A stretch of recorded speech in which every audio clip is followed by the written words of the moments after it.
Well, it's been a year since I got the new CAPITA OUTERSPACE Living. Obviously, they've made another model for this year, but you know, this is just my experience doing a snowboard review because I always do snowboard reviews, even though this is only my second one. But I don't like to review a board until I've actually ridden it for a full year as my main board.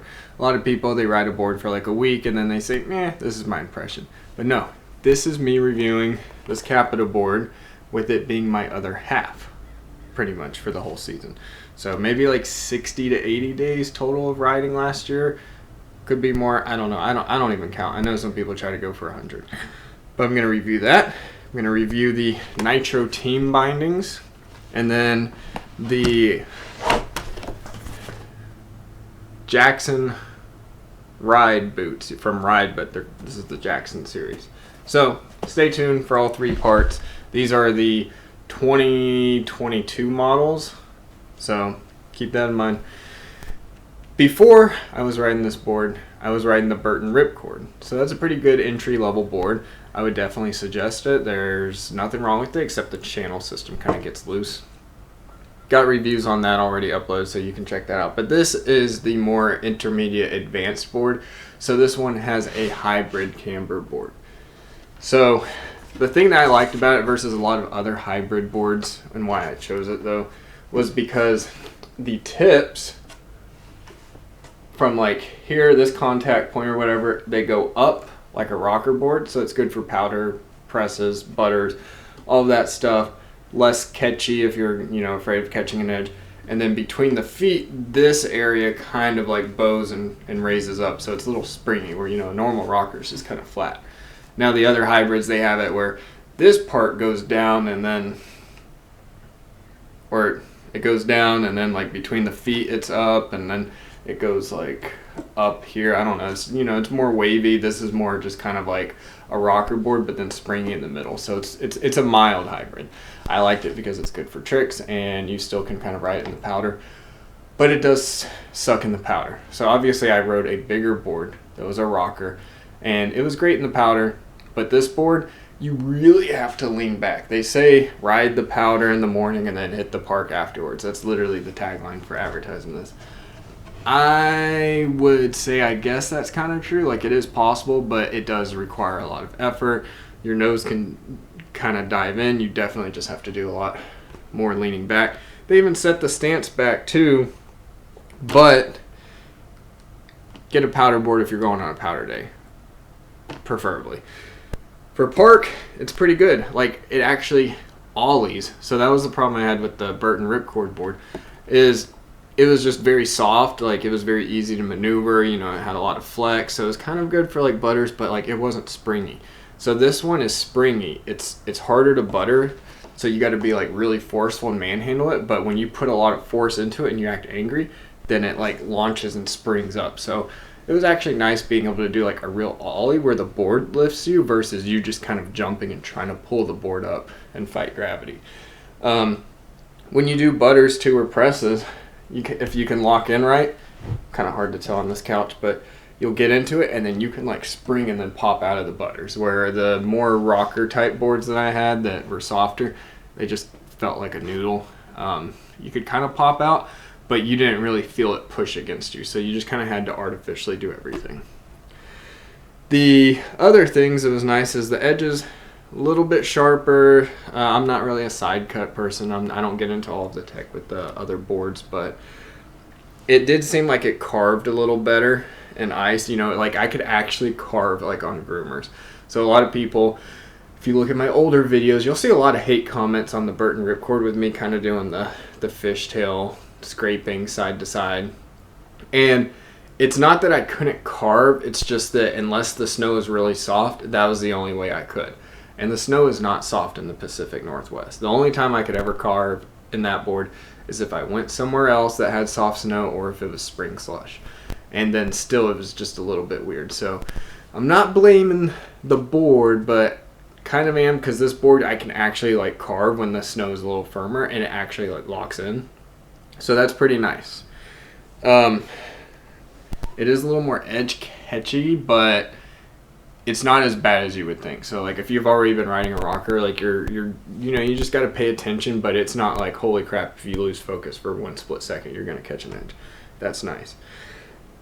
The downsides, though, I kind of do think, besides the powder thing, the stiffness, it is kind of weird. Like if you're having a lazy day, like you're not going to be able to butter. Instead of being able to just lift it, you really have to try to get over those pressure points and manhandle and flex and then push it, and then you actually have to like push down with one foot and then lift with the other. Where like on the rocker board I had, you kind of just lean back and then the board will just automatically do a press. So this one is more aggressive and stiffer. You do get the responsiveness, but it's not a lazy type board. So other than that, like the board's pretty good. I know that they had a weird advertising thing, and a lot of people have said that like it feels shorter. So this is a 155 wide, but people have said that these Capitas, like they feel shorter, like their turn radius is a little quicker and it feels lighter for like doing spins. So I guess I could agree with that. I haven't ridden too many boards, but I did learn back 360s on flat with this, and I would just never imagine being able to do a full good one on my old Burton rocker board. I would do like 270s and then kind of scrape, and this one I can actually like jump, swirl around, and then stomp like a perfect 360. So I don't know if that was just me getting better, but I feel like the board, it kind of helped with that a little bit. So that was nice.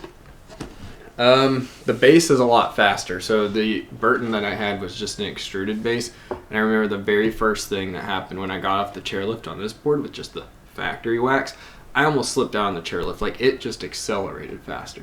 So this board does ride a lot faster. It's not like the best centered base that you can get. I mean, there are faster boards, but for like a mid-level board, it's pretty fast. It's a lot faster than the other boards I've ridden. You do got to wax it a little bit more, but a famous resort I went to was Heavenly in Tahoe, and everyone says it's horrible for snowboarders because there's these really, really long cat tracks and you'll get stuck as a snowboarder. I went even on a powder day where the snow was like a little grippier, and guess what? I didn't get stuck once. This board helped me get through the cat tracks just going flat for a while at Heavenly. There were a few points where I almost had to unstrap, but if you know how to kind of maintain some turns and not break too much, it's possible. This one, it rides longer, it doesn't slow down as fast, and it does speed up. I don't know too much about top speed in this board because, like I said, you do have to be on edge a little bit more. It's not as edge catchy, but the rocker I had, you can flat base everything and just stand flat footed, and you don't have to worry about your edges kind of catching. So I was able to like hit 72 miles per hour on that board, and I have not tried to achieve a top speed on this board. I've focused more on carving and just kind of like having fun and playing around versus trying to put my life in danger by going at uncontrollable speeds. So no top speed on this board, but I did on the other.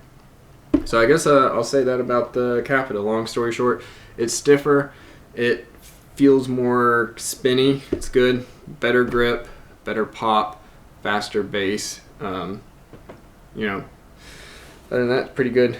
Now I will get to the bindings because these are very popular, and I thought they look cool. They have this matte black. I mean, there's different colors. I was actually going to get like a turquoise, but they were sold out, and I got these, so they kind of have like a Batman look to them. Padded strap. They do click a little bit better. You definitely got to adjust them. There's this little like grip here and the toe thing that keeps it from moving around. The footbed has this like gel anti-vibration padding, which is great if you're riding like off of terrain that's kind of bumpy, or if you live in an area that's icy, which is here in Mount Hood in the Pacific Northwest in the winter. So it's really helped with that because like you can kind of feel too much like hardness and vibration. So that really helped, especially with like the slight camber in the board helps that a little bit versus and the binding upgrade. They are kind of lighter weight. I think I did a slight side-by-side, higher end material. Maybe I have to adjust. I don't know if they're too tight. It's harder to like adjust the footbed too, and then you can't really you can't adjust the like position of these bindings, as well as like the discs and the channel system. So you do lose some of that freedom, but you do get a little more stability and firmness with these bindings and this board. But yeah, the padding does help, especially around the heel. I've had kind of a problem. I don't know if it's the boots or the bindings exactly, or a combination, but whenever I wear my new boots and then these bindings, if I tighten and strap down too much, I get a lot of sharp pins and needles and pain in my feet, and I've had to stop riding. When I went to Vail, had to stop riding and leave after an hour. Luckily I had the Epic local pass, so you know, it wasn't like a financial hit to leave Vail. I just went, it was there, and then left. So if you're trying to ride all day and you're on vacation, I would try to, you know, make sure that you don't have any foot pain. But other than that, towards the end of the season, the foot pain started to go away because I was doing more like freestyle spring slush riding here at Timberline, and so I think that helped with the foot pain. So I guess I just shouldn't be too aggressive, but I wanted these to be stiffer and more aggressive, so I don't know, I'll have to still tinker with that. But other than that, pretty good bindings. I really like the padding, and then how more firm and stiff they are. And then comes the boots. So these are a lot lighter weight than my old boots. If you check my other videos, you'll see those are so bulky. These are slimmer fit.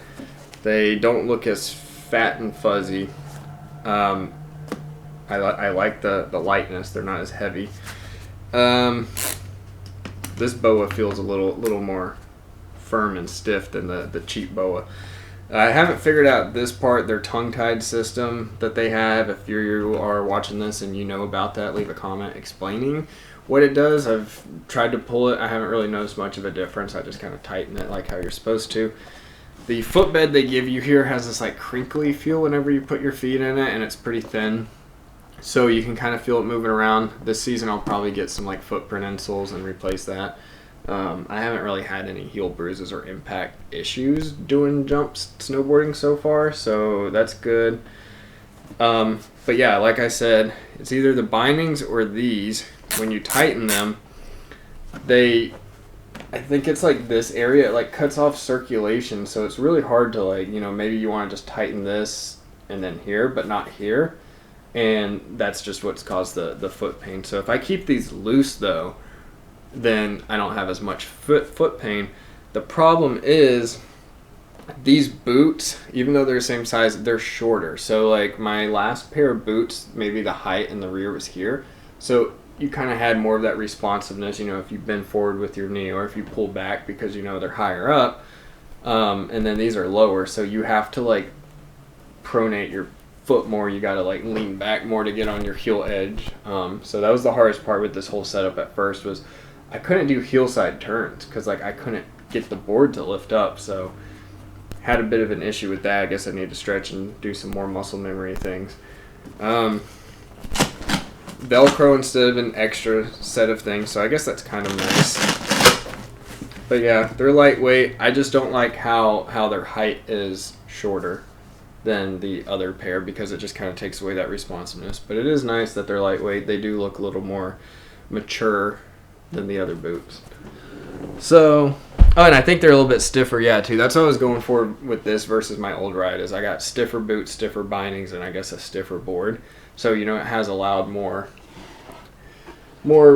control and aggressiveness, but it does make you have to always focus. You can't really lazy ride as much, and you actually have to work for your tricks. But when you do land something good, it feels a lot cleaner, the stomp, everything. So this is my review on the CAPITA OUTERSPACE living board. It's a good medium hybrid board.